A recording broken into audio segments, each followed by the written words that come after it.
მოგესალმებით, ეთერშია საინფორმაციო პროგრამა ფაქტი. სტუდიაში თქვენთვის გიორგი დოლიძე იმუშავებს. ოზურგეთის მაჟორიტარი დეპუტატი შეხვედრა საზოგადოებასთან ხმაურის გარეშე არჩეულია. დემოკრატიული ჩართულობის ცენტრში დღეს ბევრი მწვავე შეკითხვა დაისვა. ზვიად კვაჭანტირაძესთან ერთად შეხვედრას ირაკლი მელაშვილიც ესწრებოდა. ზვიად კვაჭანტირაძე ჯერ შეკრებილ ქვეყანაში მიმდინარე პროცესების შესახებ ესაუბრა, ხოლო შემდეგ საზოგადოების მხრიდან კითხვები ოზურგეთის პრობლემატიკაზეც დაისვა. სწორედ ამ თემებზე საუბარს მოყვა ხმაური, რომელიც დარბაზში კოალიციის აქტივისტის ნუგზარ გიორგაძის გამოსვლამ გამოიწვია. ჩავარდა თუ როგორ აქ 12 დრახს აზე იღებენ 1000 მეტრო მიტას. მე არ ვარ მაშინ არიცი მე ხომ ტელევიზია ვარბე მიდაგეთვე ჩალიანში შევიდე და ნახე იღებენ თუ არინა ვიცი მიდეთ. საუბარი ძირითადად საკადრო ცვლილებებს, სოფლის მეურნეობის პრობლემებსა და ადგილზე მიმდინარე კოჰაბიტაციის პროცესს შეეხო. წავე გამოსვლები ჰქონდა საზოგადოების ზოგიერთ წევრს გამგებლის მოვალეობის შემსრულებლის კოტე შარაშეინძის მიმართაც. ვინც ვიბრძოდით, არც ერთი გამგებელი, არც ერთ ოფერში ვინც იბრძოდა. ახლა გადადამიშვილეს. ყველა აკაზმანანის და მისი ხუსტურები. მე ახლა ვერ გეუბნები დაგეკვირთ ლიდერების ხარ. კოალიცია არის ოზურგეთი. კოალიცია მუშაობს ოზურგეთი. ერთი კაცის გადასაწყვეტია ყველაფერი. გადახვმაზარია. ეს კაცი რაიონის სირცხვილია. ეს მოვალეობის შემსრულებელი არ უნდა იყოს. ეს რომელიმე სოფელში წმუნებულადაც არ უნდა გაუშვა, მას მეტი თავი არ აქვს.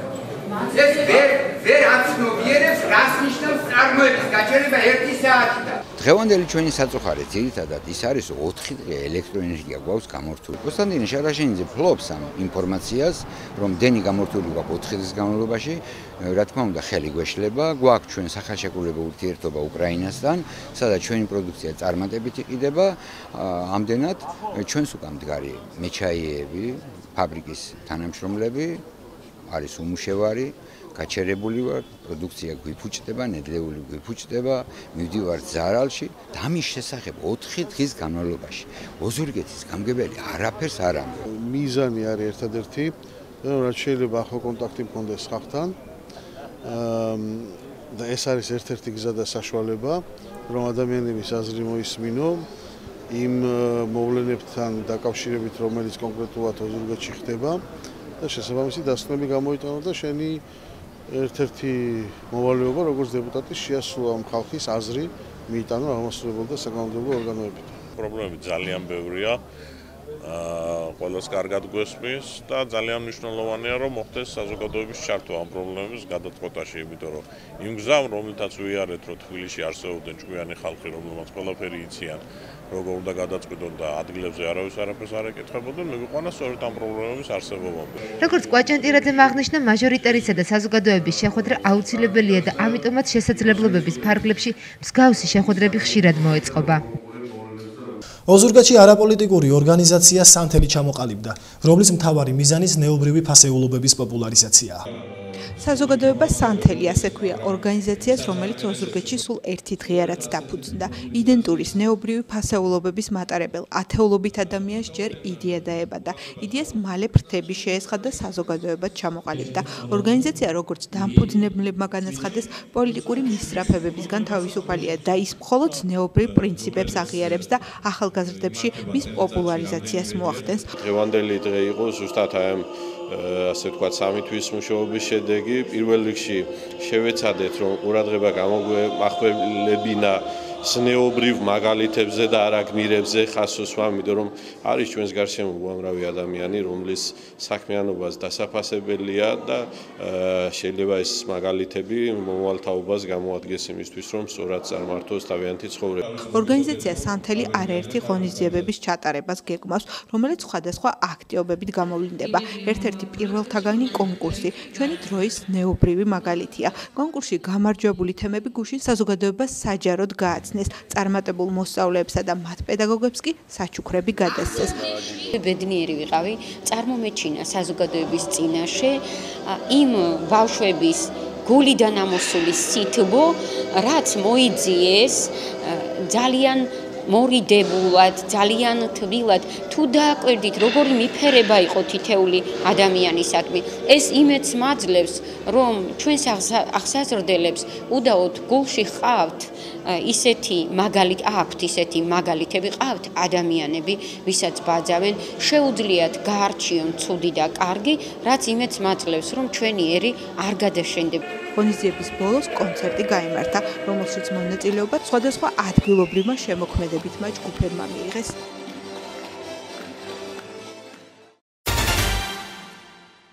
გამოძიების ნაცვლად ჭორაობა გრძელდება. აცხადეს პრეზიდენტის ადმინისტრაციის ხელმძღვანელი ანდრო ბარნოვი. ანდრო ბარნოვი პრემიერსა და მის ადმინისტრაციას ჭორაობის შეწყვეტისა და თალიბების სახელით გავრცელებული ვიდეოს ავტორის დადგენისკენ მოუწოდებს. ბარნოვის თქმით, თუ კი ვიდეოსთან პრეზიდენტის ადმინისტრაციის რომელიმე წევრის კავშირი დადგინდა, შინაგან საქმეთა სამინისტრომ შესაბამისი რეაგირება უნდა მოახდინოს. პრეზიდენტის ადმინისტრაციის ხელმძღვანელი მიიჩნევს, რომ ვიდეო საზოგადოებრივ აზრზე ზემოქმედებას ისახავს მიზნად. საქართველოსადმი მუქარი შემცველი ვიდეო მასალა YouTube-ზე 6 ივნის გავრცელდა. შინაგან საქმეთა სამინისტრო კი მისი ავტორისა და გამავრცელებლის ვინაობის დადგენას ცდილობს. ჩვენ არაერთგზის მოვითხოვეთ მუქარი შემცველი ვიდეოების წარმოშობისა და გავრცელების შესახებ სწრაფი გამოძიების ჩატარება, რადგან ჩვენ ვართ სრულიად დარწმუნებულნი, რომ ამის გაკეთება შეიძლება უმოკლეს ვადებში, ეს მართლაც საათების ამბავია, ყოველ შემთხვევაში აქამდე ნამდვილად დამთავრებული უნდა იყოს ეს ამბავი. თუმცა ამის სანაცვლოდ გრძელდება ის ჭორაობა, რომელიც გუშინ მთავრობის აპარატის მაღალი თანამდებობის პირებმა დაიწყეს. და დღეს სამწუხაროდ თავად პრემიერმა გააგრძელა ეს ყველაფერი.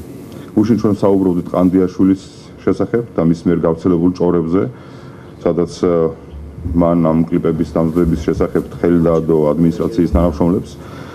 დღეს კი პრაქტიკულად იმავე ჭორებს იმეორებს პრემიერი და ხელს იშლებს გარკვეული ადამიანებისაკენ, გარკვეული ჯგუფისკენ, ისე რომ მას ხელთ არ აქვს არანაირი ოფიციალური საფუძველი. საზოგადოებას მინდა შევახსენო, რომ პრემიერმა ზუსტად ასე ამავე მანერით დაადანაშაულა ნაციონალური მოძრაობა ფარესაშვილის ეპიზოდში, თუმცა შემდეგ საზოგადოებამ ნახა, რომ მთავარი გამავრცელებელნი ამ ყველაფრისა აღმოჩნდნენ თავად პრემიერის გუნდის წევრები. აქაც იმის ნაცვლად, რომ გამოძიება ჩაეტარებინათ ობიექტურად, დააკავეს ხოლო ხვედელიძე, ხოლო ხუხაშვილიძე ნაცრუშვილის მიმართ, მოკლედ არც კი დაწყებულა, თავად ხვედელიძეს რალი წაუყენეს არასწორი, სუბუქი მუხლი და შემდეგ როგორც ჩვენთვის სარწმუნო წყაროებიდან არის ცნობილი, ქვეყნა გააპარეს ისე რომ ერთი დღეც კი არ ყოფილა დაკავებული. მე მოგიწოდებთ თქვენს გადაამოწმოთ ეს ყველაფერი. ღვინის ეროვნული სააგენტო რუსულ ბაზარზე გასვლას მნიშვნელოვან წარმატებას უწოდებს. ახალი ხელისუფლების ერთ-ერთი ძირითადი მიღწევა ქართული პროდუქციისთვის რუსული ბაზრის გახსნა, აცხადებს სააგენტოს ხელმძღვანელი ლევან დავითაშვილი. მისი ინფორმაციით, მინერალური წყალი, კერძოდ ბორჯომი რუსულ დახლებზე უკვე გამოჩნდა. დაახლოებით 2 კვირაში კი მას ალკოჰოლური სასმელებიც დაემატება. სააგენტოს ხელმძღვანელის განმარტებით, ქართული ღვინოს საშუალო და მაღალ საფასო სეგმენტებში გაიყიდება და საშუალოდ 300-400 რუბლი ეღირება. დავითაშვილის თქმით, რუსულ ბაზარზე ქართული პროდუქციის გატანა ერთგვარი სტიმული აღმოჩნდა. რის შედეგადაც ახალი ვენახების გაშენება და საწარმოთა ტექნიკური გადაიარაღება დაიწყო.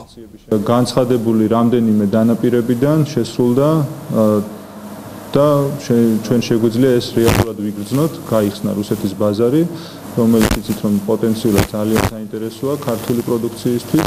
ამ ეტაპზე მინერალური წყლები, დაიწყო ალკოჰოლური სასმელების გატანა, ანუ დამთავრდა ალკოჰოლურ სასმელებთან დაკავშირებული ყველა სამუშაო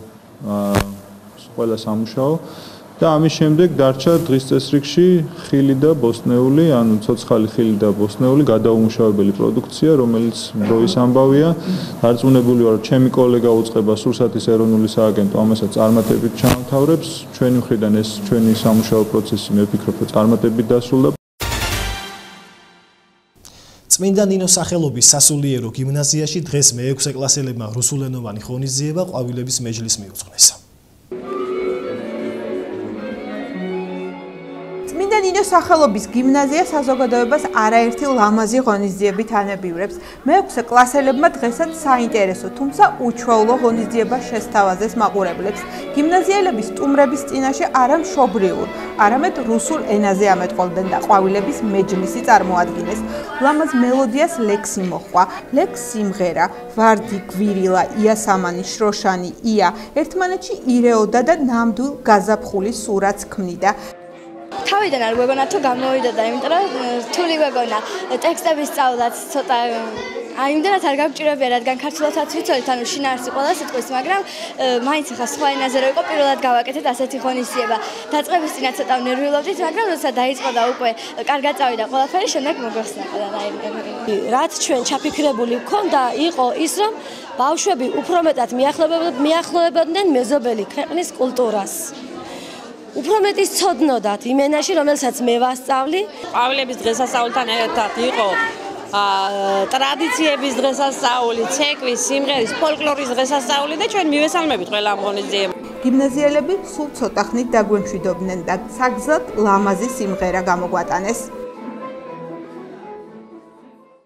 სპორტის განვითარების ცენტრმა ტაიკვანდოში გურიის ღია პირველობას უმასპინძლა. ტაიკვანდოს ეროვნული ფედერაციის პრეზიდენტმა 5 სპორტსმენი მწვრთნელობის ლიცენზიით და შავი ქამრით დააჯილდოვა. გურიის ღია პირველობა ტაიკვანდოში იმ მთავარი მოტივით შედგა, რასაც სპორტის ამ სახეობის პოპულარიზაცია ჰქვია. სხვადასხვა ასაკისა და წონით კატეგორიებში ერთმანეთს ურეკისა და ოზურგეთის ტაიკვანდოს მებრძოლები შეხვდნენ. მოგვიანებით სპორტის განვითარების ცენტრს ტაიკვანდოს ეროვნული ფედერაციის პრეზიდენტი ალექსანდრე გონგაძე ეწვია. სპორტსმენები მწვრთნელის ლიცენზიით შავი ქამარი პირველი დანით, ხოლო მწვრთნელები შავი ქამარი მეორე დანის ლიცენზიით დააჯილდოვა. მათ შორის რამაზ კახიძე, ჯემალ ბაუჟაძე, ნინო კუტულაშვილი, შუქრი ჩხარტიშვილი, თემურ ლონტი, გიორგი ბერიძე, ირაკლი ტუღუში და ანტონ ხითაროვი. ძალიან სასიხარულოა, რომ ჩვენ შავქამარზე ოზურგეთელებმა, ოზურგეთის კლუბ გრიგალის გუნდმა მივაღწიეთ ამხელა შეჯიბრს, ამხელა დონეებს და ჩავაბარეთ შავქამარზე, პირველ დანზე. რა თქმა უნდა, ეს ოფიციალურად ჩავაბარეთ ბატონ ალექსანდრე გონგაძესთან და დღეს მან გადმოგცა ეს თავისი ხელით შავი ქამარი, ასევე ლიცენზია და პლაკვა ფორმა. რეგიონის ღია ჩემპიონატი მოხარული ვარ ძალიან, რომ ჩემმა მოსწავლეებმა ჩააბარეს შავ ქამარი პირველ დანზე, ეს იყო 17 თებერვალს. ამდენხნიანი ლოდენის შემდეგ მაგ ჩამოვიდა შავი ქამარი პირველი დანის სერტიფიკატები.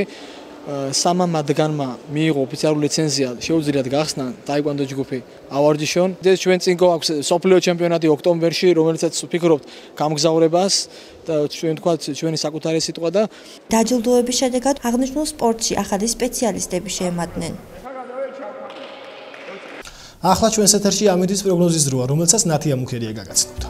მოგესალმები გიორგი, მივესალმები ჩვენს მაყურებელს სარაჩვეულებრივი განწყობი ტრადიციულად ზამთრის ბაღიდან. გავიგოთ ჩვენს რეგიონში მოსალოდნელი ამინდის პროგნოზი, ხვალ სინოპტიკოსები ოზურგეთში ვარაუდობენ მზიან ამინდს, აირის მაქსიმალური ტემპერატურა დაფიქსირდება საკმაოდ მაღალი 28 გრადუსი, მინიმალური კი იქნება 15 და იქროლებს სამხრეთის ქარი ლანჩხუთში. ხვალისთვის ასევე მოსალოდნელი არის მზიანი ამინდი, აირის მაქსიმალური ტემპერატურა აქ დაფიქსირდება 29 გრადუსი, მინიმალური კი იქნება მხოლოდ 17 და იქროლებს ცვალებადი მიმართულების ქარი.